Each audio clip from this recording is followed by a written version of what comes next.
Hey everybody, Eric Worre here. Welcome to our webinar with the one and only Brendon Burchard. Thanks for having me, man. This guy is our buddy, he's our friend. He's going to be speaking at GoPro Recruiting Mastery, but we wanted to bring you some value before that all happened. And the reason why is he came out with a book just recently called High Performance Habits, How Extraordinary People Become That Way. And I'm fascinated with this and also a little intimidated by it. Yeah. Honestly. Yeah, sure. One thing that people don't know about me is I'm one of the most undisciplined people, I swear to God, that people know. That people would be shocked at how undisciplined I am. Except he was on time for this interview, and look how sharp he looks. So, hey, we're getting something right here. No. I'm prolific. Yes. In my field. Yes. I've produced more than anybody else has ever produced. Yep. But I've used a bunch of mental tricks over the years. Yeah. To get me to do the things that I need to do. But I'm very resistant to structure. Mm-hmm. I'm very resistant to obligation. Yep. Yep. So I'm hoping you can help me. What you say is discipline might not be what I say is discipline. But what we do know is you're doing these habits. And as we talk through them, I bet every one of them, for example, you opened up with I'm prolific. Okay? Well, Chapter 4 is on developing prolific quality output, identifying what really matters. Maybe this is just my own self-worth. I don't know. No, because like when you put out your morning ritual, I get a headache. That's not what this is, though. I know, but that's an example of habits and a ritual. But let me because give you know what I want to do? Yeah. I want to sleep in. Me too. We slept in this morning. I slept in this morning. He probably did too. But listen to this, and this will change your life. You are disciplined in your mental thinking, and you have routines in your mental thinking, and you have a lot of obligation in what you are doing to serve your audience. Yeah. You just haven't defined it that way, so you're actually really good at it. Because the way that you optimistically, positively, and confidently think about the future, that's a habit. And that mental habit you have of looking at things in specific ways, of being confident in who you are and how you're going to serve, that sense and drive that you feel inside that says, you know what, I want to do this event for people, even though it's crazy expensive, it's huge production, it takes my team and everybody tons and tons of time. That's obligation to serve. Okay? The idea that you show up year after year after year, after product after product after product, to serve this audience, that is discipline. So you're just defining it different. You're like, oh, you know what? I wish I was more disciplined. You're saying, I wish I was more disciplined from 6 a.m. until midnight. Maybe, yeah. That's what people say all the time, but I say real discipline and real obligation is that sense of duty that makes me show up week after week, year after year, decade after decade, to serve, to take care of my family, to increase my reach, to increase my revenue, and you've done that. So I tell people all the time, don't sell yourself short because you have a lazy or a meandering Monday or Tuesday or Wednesday. It is, what is the recurring pattern we are seeing week after week after week? And anyone tracks your business, your brand, your career, it's like growth after growth after growth after growth after growth, breakthrough after breakthrough, service after service after service. So I'm just here to say, you and everyone watching, give yourselves more credit than you usually do. Well, yeah, maybe so. And part of the reason why I mentioned this right up front. Yeah, it's good. Is when I travel around the world and I coach and mentor and speak to and train the people in the network marketing community, there's what they know to do. Yes. And they can't find a way to get themselves to do what they know. Right. There's this gap. Yes. Between awareness and knowledge and action. And most of them are beating themselves up over their lack of action of doing what they know they should be doing and could be doing and are perfectly capable of doing, and they won't do it. And because of that, they feel bad. Yeah. You know, so it becomes a self-worth, self-confidence type of a thing. So I'm hoping that this webinar can help that. Okay. At least help them to have some tools to be able to go where they need to go. But tell me how this, how did you end up here? Yeah. What's the story that led you to high performance habits? Whew. So my career started from a car accident where I discovered as a young man, when I was a 19-year-old kid, that I wanted to change my life. And I had a car accident. I was a miserable person, very sad, was suicidal at that time of my life from a breakup from the first woman I ever loved. And after the accident, I just said, I don't want to live this way anymore. I felt like I'd been given what I call life's golden ticket, a second chance at life. And I know a lot of people get that. They have a second chance at life. And a lot of people watching this are probably in some kind of transition. They're starting a new career. They're maybe starting a new relationship or living in a new city, trying a new product. Something new is happening. And when something new happens, we usually go, well, how do I do it better this time? You know, I love you. That's one of the reasons I'm attracted to your work is you're always saying, there is a better way. And there is a better, and I knew there was a better way to live my life. But then you say, well, how? Like, how do I live a better life? So that got me into personal development. That got me into psychology, and that got me into neuroscience. So I studied those things for 20 years as I was going through college, as I started my first career as a consultant for a large consulting company. And then I started getting obsessed with this question, which is, well, I guess a set of questions, really 3 questions, which is, why is it some people succeed faster than other people? Love that question. Why? And why do some, that's the first question, why do some people succeed faster and longer than other people? Second question, why is it that some people do that and they're happy, but some people who succeed are miserable? And the third question, I said, well, what motivates people to want that change, and what habits make it stick? And I wasn't asking that because I was an academic. I wanted to know that for me. I was seeing peers outperform me, and it pissed me off. I was seeing that sometimes I was achieving a lot of things on my to-do list, but I was sad. I was seeing that, you know, some Mondays I was crushing it, and other Mondays I was worthless, and it bothered me. So I started really diving into the work. So that led to a career in high-performance coaching. I did that for 7 years, and then I did, I think, what was maybe the hardest decision of my life, which was asking, is what I've been teaching true? Can I empirically prove what I believe about success? Because everyone watching this, you believe you know what leads to success. We all think we know what it is. We all just inherently think, well, this person is successful because of these reasons. And I want to know, is that true? So at that point in my life, I'd had quite a bit of success. And I said, we're going to do it. I'm going to partner with these different universities and different researchers, and we're going to do the world's largest study of successful people ever done when we qualify them as high performers. And a high performer is, you're usually in your top 15% of earning bracket, or top 15% of happy, or top 15% in your category. But you still say you are happy, because remember the happy thing is important. You still have tremendous positive relationships, and you maintained health. So we created this huge assessment. It's the world's largest and, the first academically validated performance assessment. Basically, you take a 100-point psychometric scale. And this thing tells you at the end if you have the habits that are correlated with the most successful people in the world. And then we built that thing. When we rolled it out to the world, we got more and more and more data. And as we looked at it, there were some things that I was wrong about. That's why I'm so proud of this book. Like, there's a lot of things in here I say, I didn't know this was so dang important. I would have said it was important because I thought there was about maybe 31, 40, 50 habits that lead to long-term success. There are only 6 that are really strongly correlated and they cover 90% proven. of it. Yes, this is the 90% of what makes someone successful over the long term. And it was different than what I thought. It wasn't a specific personality becomes successful. It wasn't a specific set of skills or strengths. It wasn't hereditary. It wasn't genetic. It wasn't hereditary. It was, if you will start doing these 6 things and they just become part of your life, and they're not things like, let's talk about the 6 things. Yeah, okay. Talk about the 6 things. You walk me through them. Yeah. Well, first, they're not hacks. Yeah. They're habits. So they're things that we do on a consistent basis. But isn't a hack kind of because I've used tricks. Yeah. Yeah. Another word for that I've used is a hack. Yeah, yeah. I used to trick my mind in order to be able to cause I'll set a deadline. Yeah. And I'll make myself, have lots of pain. Yeah. in the world if I don't hit the deadline. That's right. It's just a hack. Yeah, but a hack is usually a hack that you do 1-2 times.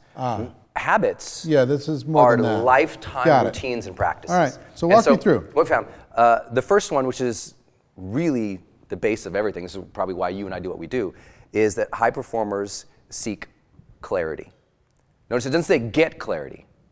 They are more consistently seeking clarity than underperformers. And what this means specifically, and everybody knows this, because when you don't have clarity, you're unhappy. Is this like having a strong vision?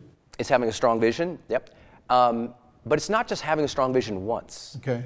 And what we found was high performers are so consistently asking, okay, what is it I want of this situation? Who do I want to be in this? How do I want to treat people? What will be meaningful to me? And most people do that at New Year's or on a birthday that ends in a 0. High performers literally all the time. A great example, you know, I've been blessed to work with Oprah Winfrey. You start a meeting with Oprah Winfrey, it's always the same. At the beginning of the meeting, she says, what's our intention for this meeting? That is an act of seeking clarity. I want to know, what's this about? What are we really after here? What are we trying to do? Yeah, Tony does the same thing with outcomes. Yes. You know, looking for the outcome. If you don't know the outcome, you don't know what you're trying to do, you don't know what the intentions, then we're just not going to have success at this. But most people bumble in the next meeting, and then the next meeting, the next prospect call, the next call. They're bumbling without thinking, who do I want to be specifically in this situation? Like I thought right before we started this interview, who do I want to be in this interview? How do I want to show up? How do I want to interact with you? What's the message I want to convey? That's just asking ourselves a lot of questions. And it just happens to be that high performers do it more often in 4 categories. The first one is they're seeking clarity of self. Who do I want to be, and who would my best self be in the situation? So before they go to work with their daughter on the 9-year-old daughter on the math problem, they say, what kind of parent do I want to be before they go in the room to help? Most people don't do that. Then they think socially, what do I want to be clear about? How do I want to treat other people here? And importantly, like an executive going into a meeting, if there's 5 people there, before the executive goes in, they think, who in that meeting really needs my attention right now? What might they be struggling with? Okay, let me give the attention over here. They're really processing this before. This sounds like preparation, and it is. Then they think about their skills. This is really one reason that people really need to study your work, is to get that next level, you need to have clarity of what skills you need to develop to go to the next level. Underperformers, if you ask them, what 5 skills are you working on to develop your craft? They don't have an answer. High performers have an answer. So, in other words, they are building their curriculum for growth. They're clear about what they need to build and grow into to have that success they want. And then the last part of that seeking clarity is, what's going to be meaningful to me? And that's how people usually don't ask that until they're 50 sometimes, and then they realize, oh my God, I've been climbing the wrong mountains. I'm successful, I've achieved, but I'm unhappy because I didn't ask those questions. So we teach you how do you set that up as a practice in your life where you're reviewing questions like that so that you stay on track, because the worst thing to do is work 5 years and then end 5 years working hard, being unhappy because you didn't ask questions like that. Well, I feel better about myself already because I am very, very clear on those things, just from habit. All right, second is energy. I love this one. High performers generate energy. And what do you mean by generate energy? Love this metaphor. This is the defining metaphor of my life. The power plant doesn't have energy. It generates energy. The power plant that transforms energy from one space, transforms it, generates it, or transmits it into another. And high performers specifically, they have higher mental energy, which you can measure based on stamina and competency tests. So you give them quizzes, tests, scores, activities, and see who has the mental endurance to last. They have higher emotional energy, meaning more positive psychology, which can be measured in their emotional range, so they're happier. And they have higher physical vibrancy, in which how they feel on recorded studies throughout the day, like what level of energy do you feel physically right now? Most people are like crashing and burning all day. And so we figured out how to codify and measure that. And what I always tell myself is like, you don't have energy. It's not like all of a sudden I have sadness or I just have, blah. That's being created by what we are doing. That's a decision. It's a decision. High performers, the top 15% of the top 15% in the world are 40% more likely to work out 5 times per week than anybody else. It's stunning. I'm super, this is like where I'm not good. This is where a lot of people aren't good. But sometimes also we say, look, a workout can be a 45-minute brisk walk. You got a hill out here. Yeah, I know. Hit that sucker. I know. I know what I need to do. I just don't do what I know. That's why you need the habits, right? It's a different energy. Can I go really straight to that chapter? People ask, Brendon, how is your work different than other people? I go, listen, there's a very big difference between a decision and a habit. And you opened up about this, of deciding what to do and knowing what to do but not doing it. It's like you could decide 50 times but still not do it consistently. That's because habits are set and formed in specific ways. So we teach you how to set and form energy habits, and there's simple ones. Let me give you an example, because everyone's going to say, well, is that a chapter about working out? I'm like, working out's one of 5 things we recommend in there. The most important one I would tell people, and this is, you can start doing this right away, huge value in this, is this idea of releasing tension and setting intention. And what that means is most people are bleeding energy throughout their day and they don't realize it because they're going from one thing to another, to another, to another, to another. For example, if I'm doing email and then I'm going to do a PowerPoint presentation, most people, they do their email and a little PowerPoint and a little email and a little PowerPoint and they finish the email, then they go right in the PowerPoint. And what I want to tell people to do is hold on. I want you to do your email and focus on that. When you finish, push away from your desk, close your eyes, maybe do a little mantra or a little release meditation to free up your mind, to create some white space in your mind so that it's clean before you do the next activity. And all high performers worldwide, they're doing this. You can get stuck on social media or email or anything. Well, right? What's happening is your mind is being fried. People are hijacking your attention. Yes. And you're mentally exhausting yourself all day. The only way to become a high performer is you need to recharge your mind several times throughout the day. And for some people that means, you know what, just get up from the desk, go get some water, walk around the office a couple times, then sit back down, then get to the next activity. Those transitions are important. The largest study ever done on productivity found that the highest productive people take a break, usually at 52 minutes. So they work for 50 minutes, then they break for 5 to 10. Then they come back and work. And that focus break of having, just 5-10 minutes at every hour. I mean, we used to do that in school, right? You went to class for 15 minutes and you got 10-15 minutes to hang out with that's how they kept kids till 3 o'clock in the afternoon. We forget this as adults, and that's why so many adults crash at 3 o'clock in the afternoon, where kids finish school and they're still pretty hyped up. They're gonna go out and play, they're gonna go out and do things, they're gonna do the homework, but it's because they were given these mental breaks throughout the day. Adults need the mental breaks to have high performance, so that's generate energy. We teach you the mental breaks, the emotional stuff, because most people are tired because they're carrying emotional stuff, unprocessed pain, unfounded fears. When we free you up from that, you have this new energy and vibrancy like you were born new. I love it. Can't wait to read it. Yeah. Necessity. My favorite one. Why? This is the one I was wrong. I didn't know this was going to be in here. Huh. I did not know how important this is. And our friend, Tony Robbins always talked about, your life will change when you make your shoulds a must. Yeah. So that's about, the necessity is about a must. It's about, we call it performance necessity or psychological necessity. There's a guy, let me just see if I'm on the same path. There's a high performing guy in Europe, good friend of mine.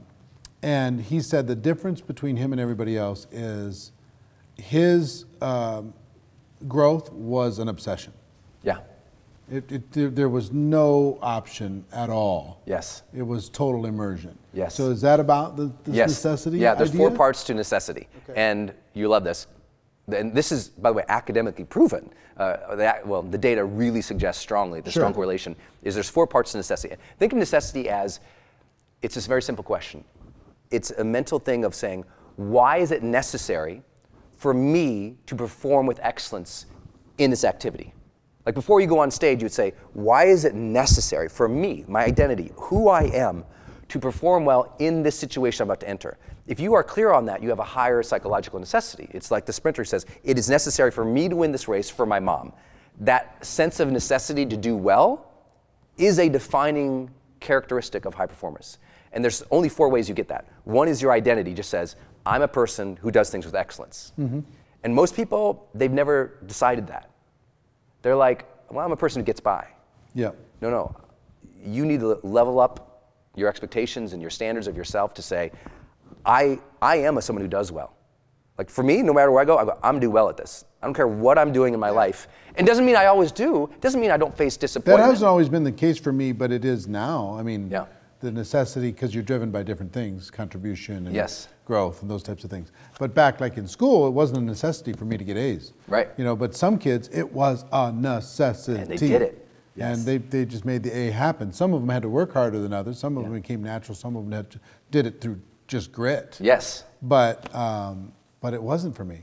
Yeah. Well, but getting to the next rank, once I got into network marketing, that was a necessity. It was a necessity. You know, getting to a certain income level, that became a necessity. Yeah. And then it became about giving back to other people. That became the necessity. Yes. And you and I and everybody watching this, you've all been in a place in your life where you had to make some money. Sure. You had to do well at that job or that meeting or that pitch or that thing. And because you had to, you got yourself primed for it. You prepared and you went in, you weaponized, you kicked some butt. You just did a great job. Yeah. You know, you went in as the best of you because you told yourself, I need to come in as the best of me.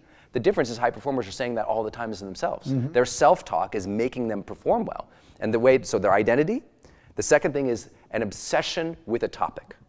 No, yeah, you got to be totally immersed. You have to say, I'm going to master this thing, and I'm going to geek about it, I'm going to dork about it, I'm going to study it more than anybody else, I'm going to work it. I watched a course with Steve Martin where he teaches comedy. Oh, so good. Have you seen it? No, but I read his book, his autobiography. So good. But anyway, his advice to people was, you need to find a friend and you need to talk about it all the time. Yes. You need to talk about it every day, all the time, bounce ideas.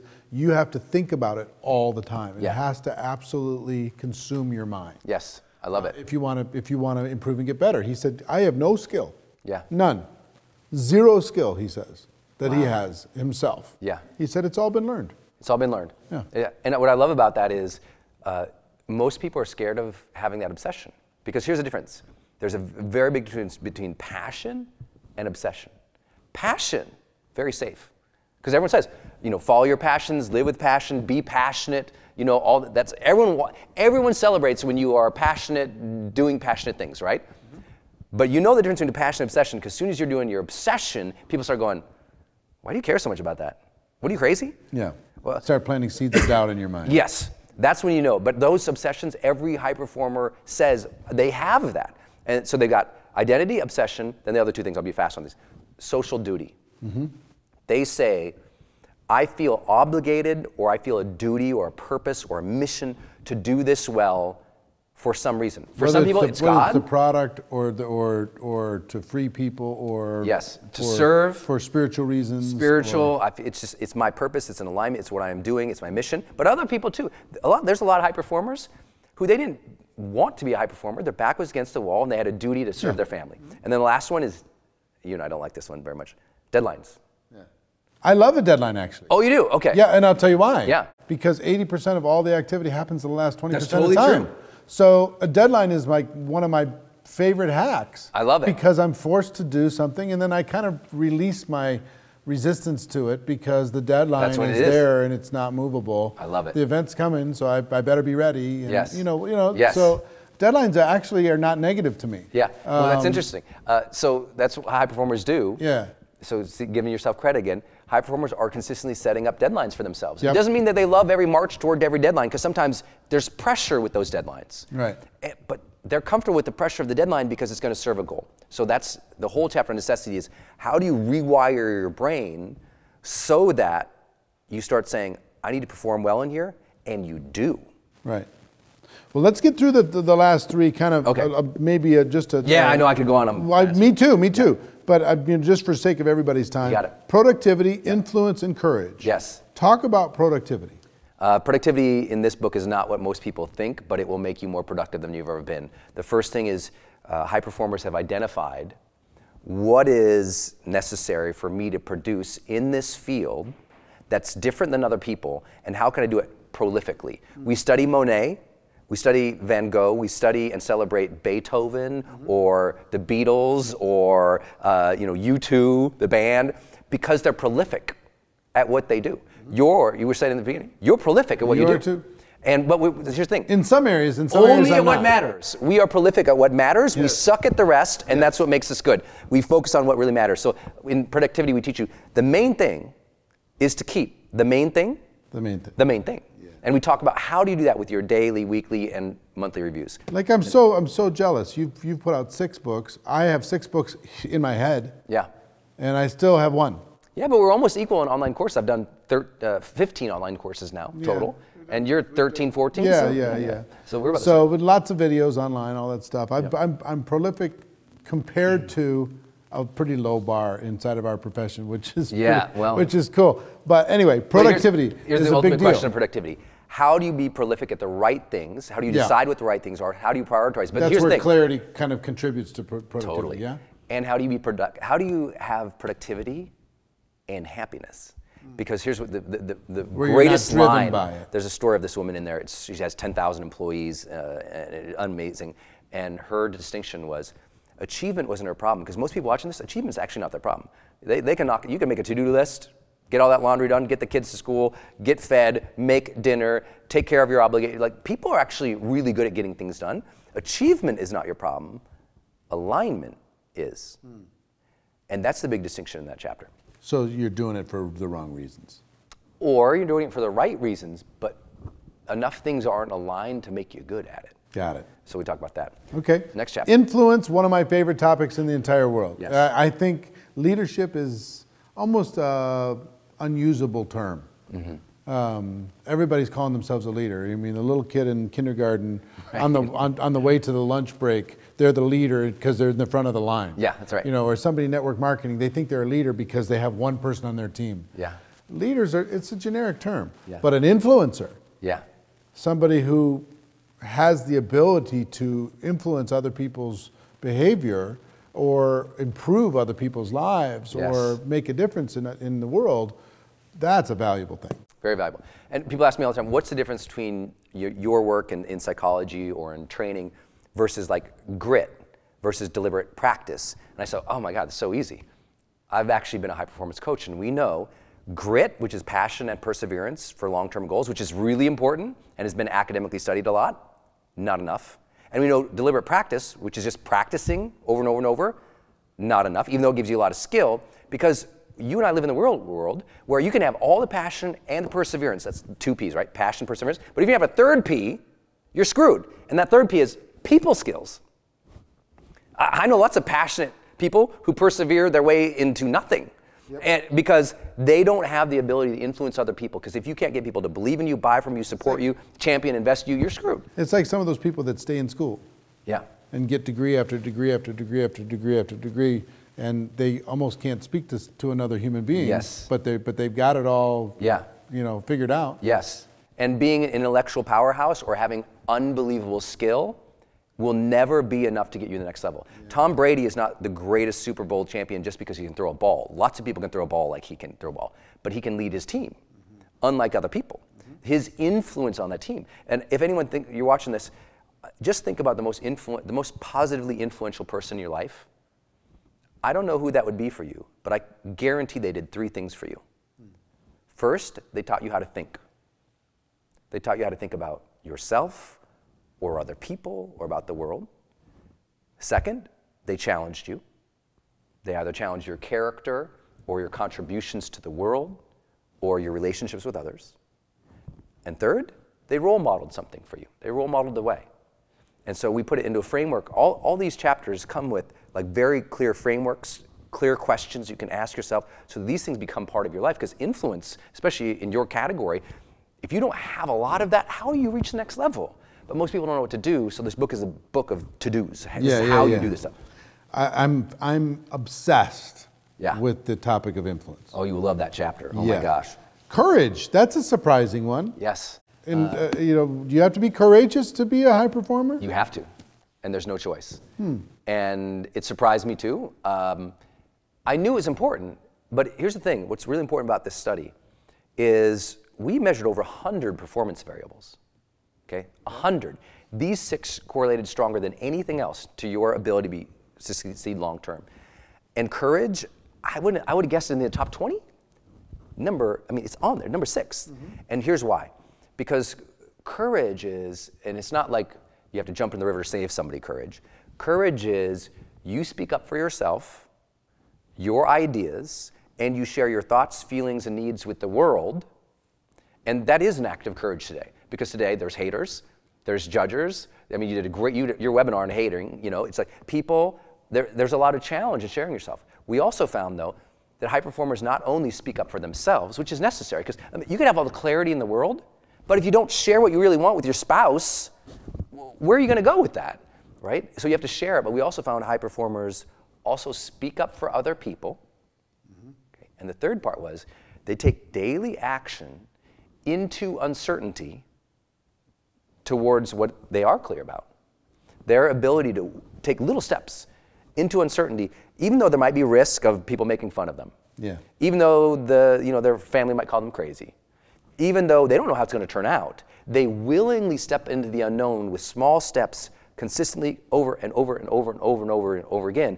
And then it looks like at the end, like, oh, wow, you're really bold. Well, they never made any big, bold, crazy leap into the unknown, but they were just diligent, conscientious, every day, moving forward towards what they wanted, even if they didn't know how. Right.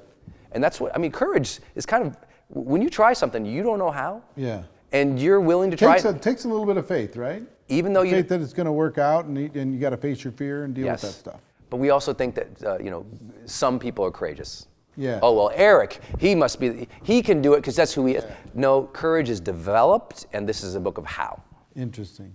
So interesting. So clarity, are these in order? Or just kind of in a flow that work? Yeah, we started. So the first three are basically personal habits. They're the habits of, I seek clarity, I'm taking care of myself and generating energy, and I know what is a must for me to perform well. Got it. And then there's the social habits, because productivity is ultimately a social act. Okay. There's dealing with other people, that's influence, and there's speaking up for yourself and other people and taking action in the social world. So it's kind of like personal habits, social habits. So we start with the personal, and then move into social, and that's how the book's structured. So high performance habits. Here's what I hope that you see is that this would be valuable for you. This information would help you improve your network marketing career, improve your life, improve your level of well-being and happiness. Yeah. I know that's why you put it out. And there's also with the book there's like there's an assessment. Yeah. Yeah. So people can assess themselves? Yeah, remember that academically validated assessment? It's the first one ever. It's the only assessment that's ever been correlated with long-term success in this diligent way. And so what's cool is you take the assessment. It's usually $97. We give it away free with the book. Really? And what it does is you take 100, literally there's 100 things. It takes about 7 minutes to fill out. And then it gives you a score in each of these 6 categories. And you know, how do high performers worldwide score? And how do you score? So you know where you work on the most. So I tell people, you don't even have to read the entire book, just like identify where do you need to work on the most, hit that chapter up and go. And this is also available in audio, yeah? Yeah, audiobook, because I like listening to audio sometimes when working out or whatever, in addition to reading. Yes. But I think it's 2 different disciplines to help your mind learn differently. Let me tell you why I'm excited about this and why I asked Brendon to be here. He's agreed to do something extraordinary for the network marketing community. If you see value in this book, he's agreed to let you have this book for free. You pay $7? Shipping and handling. $7 shipping to cover the shipping costs and somebody to package it up, put it in a box and deal with it. Anywhere in the world. He will send you this book, this hardcover spectacular 400-page hardcover book. Absolutely free. Not only for you, but for every single person on your team. I know that this is kind of a limited time thing. It's not forever. But while supplies last, I would encourage everybody watching, tell every person on your team to get this book. So smart to be able to do. And if they do that, what else do they get? Well, they get the free assessment. We talked about it and you agreed to throw in a whole bunch of stuff. Yeah. So they get the free assessment. So if you get the book, again, it's the shipping. We charge $7 flat anywhere in the world. I mean, we'll ship it to Egypt. We will ship it to Russia. We'll ship it to anywhere in the world. Japan, $7, right? But it's English though only. It's only English only. Got it. It goes out in hardcover. We'll ship it to you. We also, when you get the book, we also give you access to a membership site where you can go stream and download the deluxe audiobook. So you get an audiobook. You're going to get an audiobook for free. Yeah, don't buy the audiobook on Audible because that's 16. This is 16 on Amazon, 16 on audio. You're going to get the audiobook for $0. Yeah. Immediately, right? Yeah, immediately. And you can stream it in your on any device or download it like you download your favorite podcasts. We give the $97 assessment, so they can go through that, and then we do a video training series that follows up Like how many videos are in the video? Based on this, about 3 hours of habit training. 3 hours of habit training you get for free from this guy. Yeah. Happens right after you sign up for the book. So it's really, and it's targeted to help you really develop even more. So we just try to say, how do we give the world's best training that's ever been done on habits that matter and have been proven to lead to longer term success? And so we went to the wall on this one. I mean, this is my life's work, because we wanted to know what really matters. And I tell people, you're going to start new habits at some point. And because if you want to change your life, you got to change your habits. One way or another, yeah. If you're going to start anything new in your life, start with these 16, because they're the only ones that correlate that strongly with long-term success. Yeah. So let me give you a link. We put together this thing. We put it together kind of last minute. Yeah. But and I'm super glad. Because he asked me, he's like, my audience is awesome. Do something. I'm like, do something great. Dude, we'll give them the wall. Let's go. So networkmarketingpro.com/habits. Yeah. networkmarketingpro.com/habits. You go there and you send your entire team there. Send an email blast, put it on Facebook, put it on Instagram, every possible way. Announce it on a webinar, announce it on a conference call, text everybody, do what you got to do to let them know, because this is not going to be a forever thing. But everybody in your team can get this book for free. They can get the audio book for free. They can get the assessment for free. They can get 3 hours worth of training for free. Pay $7 for shipping, and they'll send it out. There's no gimmicks, there's no catches, it's just value. And it's gonna help you. It's the reason why I've asked him to come speak at GoPro Recruiting Mastery. It's the reason why we collaborate together on topics, because it's pretty rare that I bring somebody in and talk about something like this, because I wanna make sure that it's in complete alignment with what it is that we're doing. There's nothing that crosses over any gray areas. High performance habits, this is what everybody's looking to do, is looking to improve their performance. And I'm looking because I know where I'm great and I know where I lack. And the lack for me is the energy side. The rest of it, productivity, I'm a little rebellious. Yeah. Sometimes. That's good. Energy, I'm a little rebellious on that too. Yeah. The other 4, I got nailed. Yeah. But I'm looking for some ideas and tips. And what gets me excited more than any other thing? One little idea. Yes. One little 1% thing that nobody else notices. And if I think about what's helped me become successful in life, is I'm aware of little things that other people it just flies by them. Yeah. They're not even aware of it. Yeah. I sit in a meeting and I go, oh, that's a good, I got that thing, and I'm going to use it for the rest of my life. That distinction. Yeah. That one distinction. And nobody else noticed. Yep. Nobody else paid attention. Nobody else even saw it. It was just like, la, la, la, let's go to lunch. And I'm like, you don't understand what just happened here. Let's talk about this. Yeah, that's awesome. You know what I mean? Yeah. So finding those distinctions, and that's why I'm obsessed with books. Yep. That's why I'm obsessed with learning, because one distinction is worth 6 figures a year to you. One distinction can increase your happiness by 50%. Yeah. One. Yeah. And how many distinctions are there in here? Oh my gosh. Hundreds and hundreds and hundreds. And what we did was, talk about distinctions, especially in this career here for network marketing. We had, I spoke at this conference and in this industry, and they went out and they bought the book. They got, $16, $18 to buy the book, but they got the assessment, and they, with their team, so they took the assessment, like the leader would take the assessment, then their team would take the assessment, and they said, hey, what's your score? What's your score? Because this gives you your success score, essentially, 6 success scores. And they said, and so now leaders could have the distinction of what their people should be working on. Oh, you know what? You really need to be working on this one. You work on that habit, because it identifies exactly what to work on. And so it's not like a strengths thing that just says, well, be more of this or more of this. It goes, this is where you need to focus to be more successful.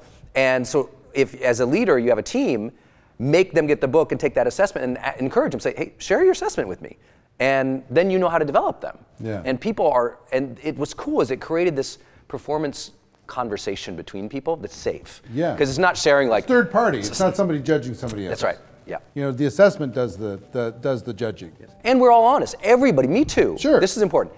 I can improve on all these habits. Everybody can. So it's not like no one feels deficient. Right. No one's like, oh, I don't want to share my assessment with you because I'm not good. It's like, no, everybody can improve on all of these things. So it creates a safe conversation about performance so that you can be working with the people who you are on your team to say, hey, we finally know where you can work to get better. Yeah. And that's a game-changing distinction for most leaders. So if you go to networkmarketingpro.com/habits, yes. you get the book. You pay $7 for shipping and handling. You get the book. You get the audio book. Yep. You get the assessment. Yes. You get 3 hours of training for $0. So hurry up, do it. Have your team do the same thing. I don't know how long you're going to make this offer available, but I think the network marketing community might make you go broke. Yeah. But anyway. Well, I appreciate you all's support, and I just want to share the message. So this is super cool, and it's a cool cover. Thank you. I like the yellow. I'm always attracted to yellow, like yellows and oranges. Yeah. Brendon Burchard, Amen. You're the man. Thank you for having me. Thank you for your contributions. Thanks, Thank you for your work in the field and what it will do for us in our profession. I appreciate it very much. Thank you. Everybody, that's our webinar. Hope you got value. If you did, let other people know about this offer. Let other people know about Brendon Burchard. Let other people know about GoPro Recruiting Mastery. All of those things are awesome. And we love you. Take care, everybody. Thanks, everybody. See you.